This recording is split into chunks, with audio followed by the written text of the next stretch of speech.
What's going on, goats? Welcome back to BooKoo Bucks. My name is Raymo, and today I will be breaking down the live trade that I took on Euro futures this morning. In case you guys didn't know, I do live trading sessions within the free Discord and on TikTok. So don't be afraid to either join the Discord or follow me on TikTok for those live sessions. In case you want to see the live session, I do have the recording or the rerun in my Discord. So join there to see it. But for now, I'm going to be breaking down exactly what I did and how I managed it and all that good stuff. First and foremost, let's go ahead and look at the executions. I took two trades. I took a trade right here and got stopped out, and then took another one here, which ended up going in profit and hitting my final TP. But let's go back to the charts and break down exactly what I saw. Keep in mind that I am trading Euro FX futures, but if you are just trading Euro USD on Forex, it is basically the exact same thing. So you can use these concepts for either or. But to break down exactly what I was seeing and why I wanted to take this position, excuse me. Basically, on the higher time frame, I was honestly bullish. This is technically showing me that my analysis was wrong, but it doesn't really matter, which I'll break down why. But when I came into the market during London slash New York, I was bearish. Sorry, I was bullish because price was in bullish structure. We had this nice swing low, swing high. It made sense for price to potentially come back down into discount and then push on higher. Even on the 30-minute clean range there, 15-minute clean range here.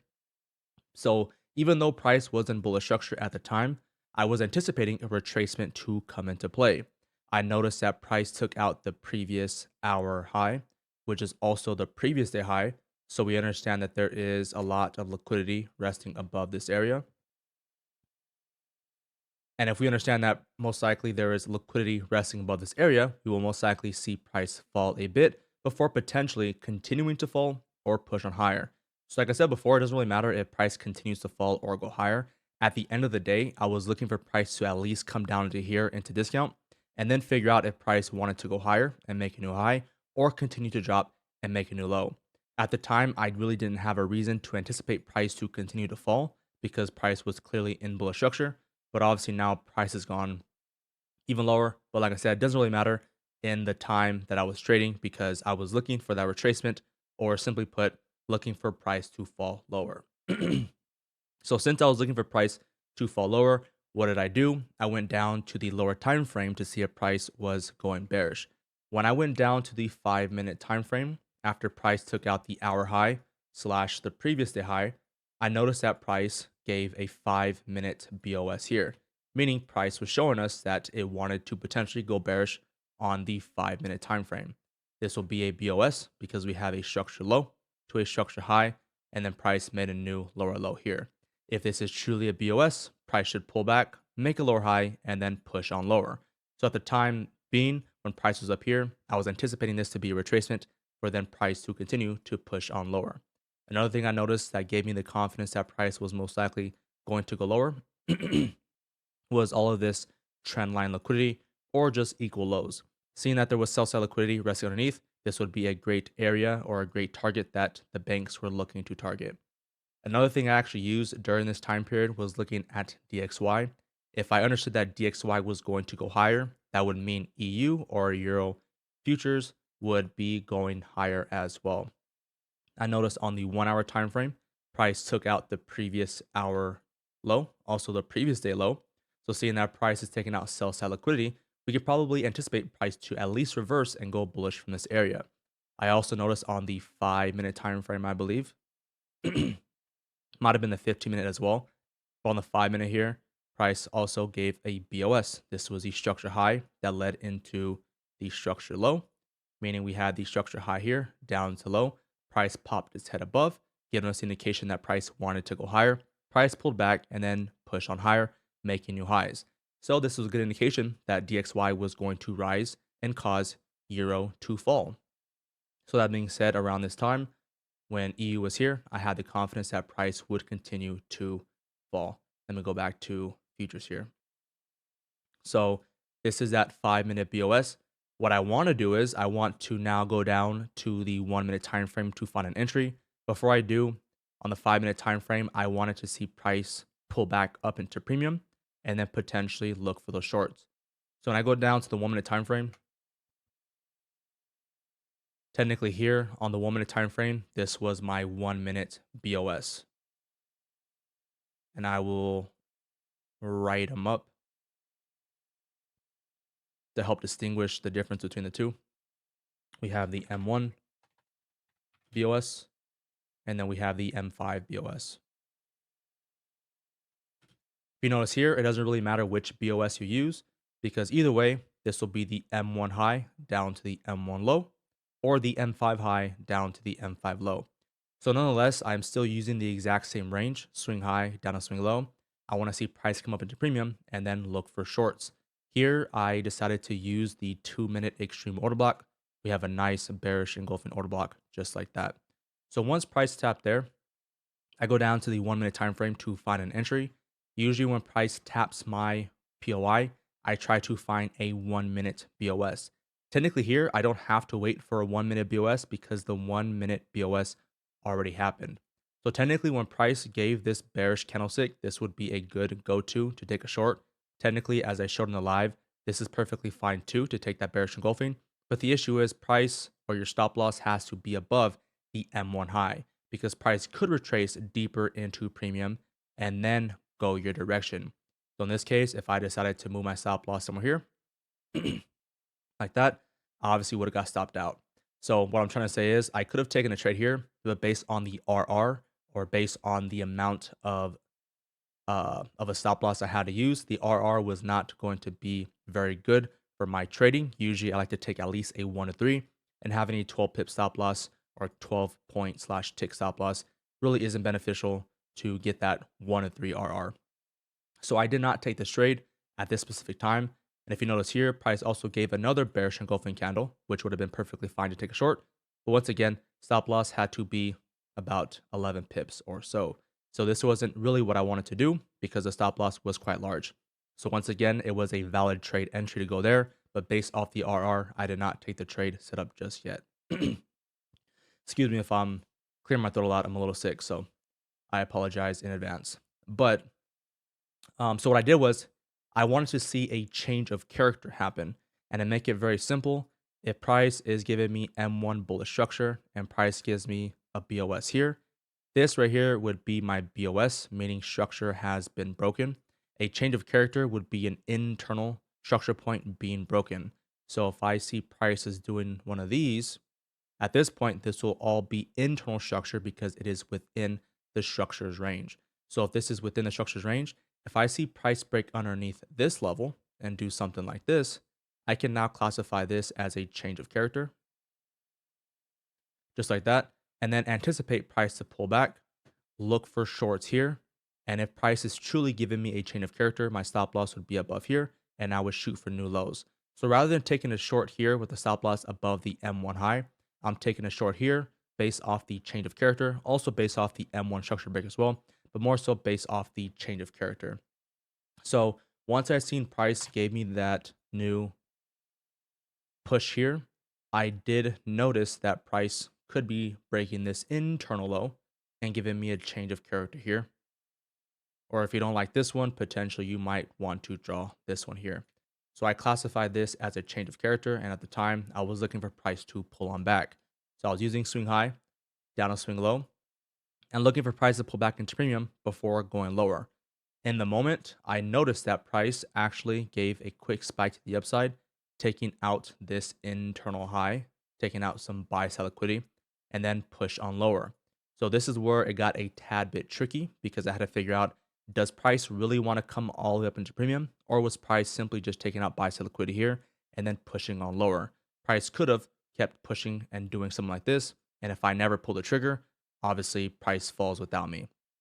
So I had to make the decision, do I want to take a trade here and take the chance to try to catch this move after that buy sell liquidity sweep, or do I want to wait for price to pull back on higher? In the moment, I did not think price was going to pull back on higher. So what I simply did was I went down to the 15-second time frame and tried to follow that range that I just spoke about right here. This was the 15-second high down to the 15-second low. I seen price pull back, took out some buy sell liquidity, internal liquidity, tapping into the extreme order block. So this is where I decided to enter on that first trade setup here. If this is going to work out, then I should go ahead and take a short somewhere here with a stop loss above this high, and then obviously shoot for some lower time frame lows. Price ended up pushing on lower, but then push on higher, stopping me out. So backtracking or looking back at it now, I don't think this was a terrible decision. This is just something where you truly don't know if price wants to pull back or not. You kind of have a new range to work with, as I pointed out here. From this high to this low, we had a nice buy sell liquidity sweep. So it made sense that price is now ready to go lower, but instead price did not go lower and then stopped me out above this high here. So even though price stopped me out, it did not deter me from continuing to short. I still had the bearish bias based off everything I said. DXY was still looking bullish as well, but I had to zoom out for a second and notice that technically price could just simply be taking out that buy sell liquidity resting above these highs. And now price could be coming up into premium as I was anticipating before, as you see here. And I say zoom out because I believe if you go to the 2 minute time frame, here's that 2 minute chain of character. I probably wouldn't call this a chain of character on the 2 minute. We have the 2 minute low, 2 minute high, price made a lower low. This is still a retracement relative to the 2 minute, and then price gives a 2 minute chain of character, and price is simply pulling back relative to this 2 minute time frame. So when I seen that, I decided to continue to look for my shorting opportunities, and potentially this was me just shorting a tad bit too early or late, depending how you look at it, because technically you could have shorted up here, and that would have been the best entry up there. I say the best entry because the entry would have been nice, but depending if you are taking account your stop loss or not, you may think different. But nonetheless, price pulls back up here, and then we tap into premium. We even tap the 62%. So at this point, I was actually monitoring the lower time frames here. And even before I say that, at this point, the only thing I really need to see here is a bearish engulfing candle. Once I get that bearish engulfing candle, I can go ahead and take a short position. For example, here, price engulfs the bullish candle with the bearish candle, giving it the bearish engulfing candle right there. But my stop loss would have to be above the M1 high. The reason being is because price could do one of these, pull back deeper into premium, take out buy sell liquidity, tap into an order block up here, and then fall lower, kind of as it did over here. Price doesn't have to fall right now. It could take out more buy sell liquidity. It doesn't have to fall now. It could take out more buy sell liquidity and then go on lower. So it's always good to have that stop loss above the strong point that you're looking at. So here, that's really what I wanted to do. But if you notice, my stop loss is still about 10 pips, which is quite large relative to how I trade when I want to shoot for 1 to 3 RRs. So what I did was I was actually monitoring the 15-second time frame and the 5-second time frame. Price is fractal. You can do this on any and all time frames. But to mark up this area on the 15-second time frame, I was starting to actually I had to go down to the 5-second because this was the clearest to me.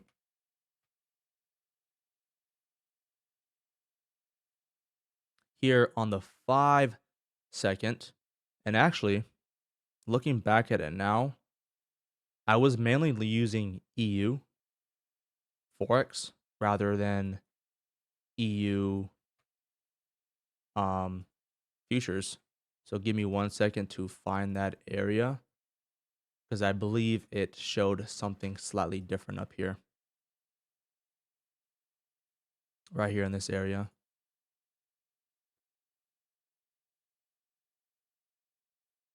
Okay, I remember now. I was watching EU Forex because on the 15-second, price actually broke this low here. And you can see it a tad bit better on the 5-second time frame. On the 5-second time frame, you can see how price made a 5-second low to a 5-second high. Price made a new low here. So at this point, we can classify this as a 5-second break of structure. If this is truly a break of structure, price should not break above the 5-second high. And if you notice here, as price is pulling back on higher, we can see how price actually takes out internal liquidity from the range here, tapping into some form of an extreme order block all the way up here. And I'll delete this to kind of clear things up. You see the structure high down to the low, price pulls back, takes out buy sell liquidity, internal buy sell liquidity, tapping into the extreme order block, and then we had a nice bearish engulfing candle here.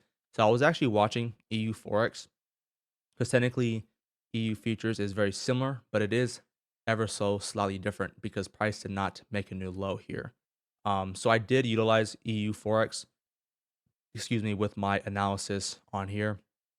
But ultimately, seeing that price gave me that M1 bearish candlestick, I was then willing to take a short off of that move, and it looked something like this. That was my entry right here on the second move.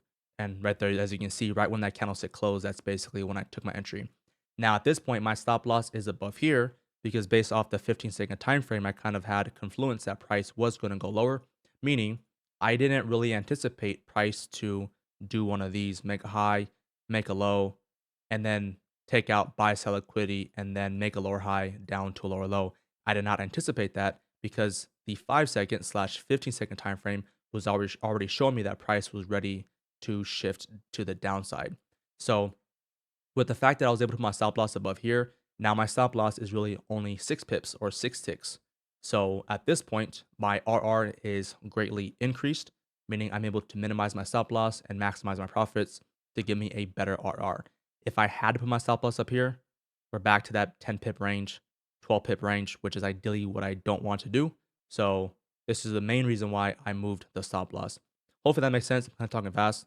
But if you guys have questions, don't be afraid to ask them down below in the comments.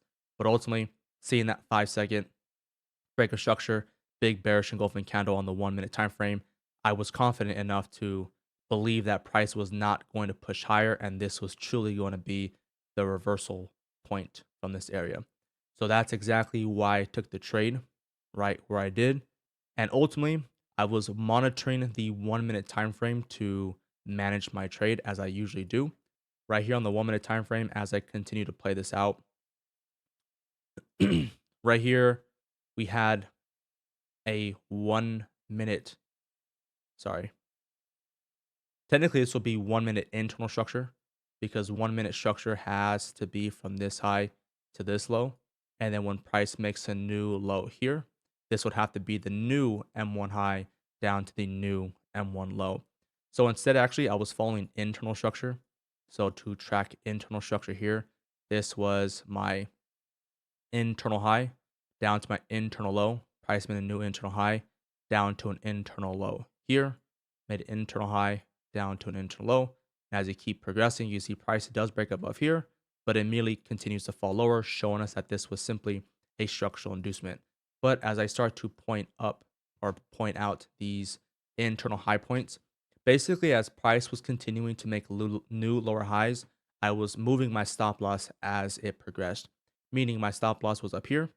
And then once price made a new low down here, I moved my stop loss above this high. Price pulled back, made a new low, moved my stop loss above this high. Price pulled back, made a new low. At this point, you could technically move your stop loss above this high, but the reason why I didn't is because I'm simply just trying to put myself in a risk-free position and then allow it to run. So in cases where price just simply takes out a high to take out buy sell liquidity before going lower, I don't get stopped out. So ultimately, price got very close to my break even, but then continued to fall on lower. So once again, I do try to trail the M1 highs, or in this case, the internal highs.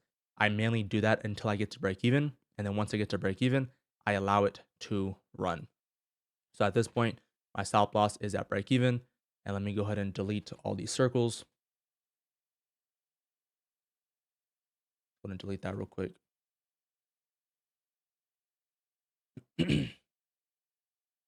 Pull back up the entry, which was somewhere here, stop loss above here, and then shooting for some new lows.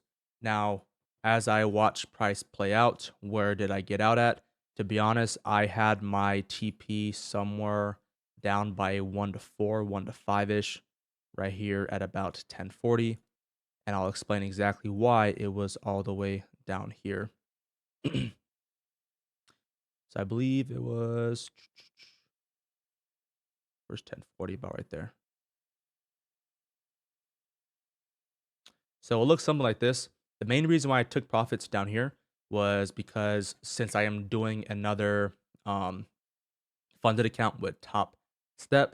The overall, not the overall, the best, your best day cannot be more than 50% of the total profit goal. So if I'm taking a 100K account and the total profit goal is 6K, I can't make more than 3K on that specific day. So in this case, this 1 to 4 was enough for me to catch my 3K for the day and then call it there. If I wanted to, or if you guys wanted to, I personally don't like to partial out, but you could technically partial some profits and then allow it to run, and price ended up falling way lower. But like I said, I was not in this trade for that long. It had the potential to go down lower. But at the end of the day, I did point out that I was simply looking for this as a retracement. I didn't even anticipate price to fall as hard as it did, but it doesn't matter whether price continues to fall lower or this is simply a retracement. This is still a great way to capitalize on that specific intraday setup. One thing to point out too, keep in mind that I do take losses. I did take that first loss here. Even though I took that loss, I did not allow it to discourage me from continuing to follow my original bias. Sometimes we do enter a bit too early, and that is perfectly fine. Be patient, keep shooting your shots, follow your trade plan, and allow those winners to wipe out those losers. And there was one more thing I was going to say. I forgot what it was. But yeah, ultimately, follow your trade plan. And if you guys do have any comments or questions, please let me know.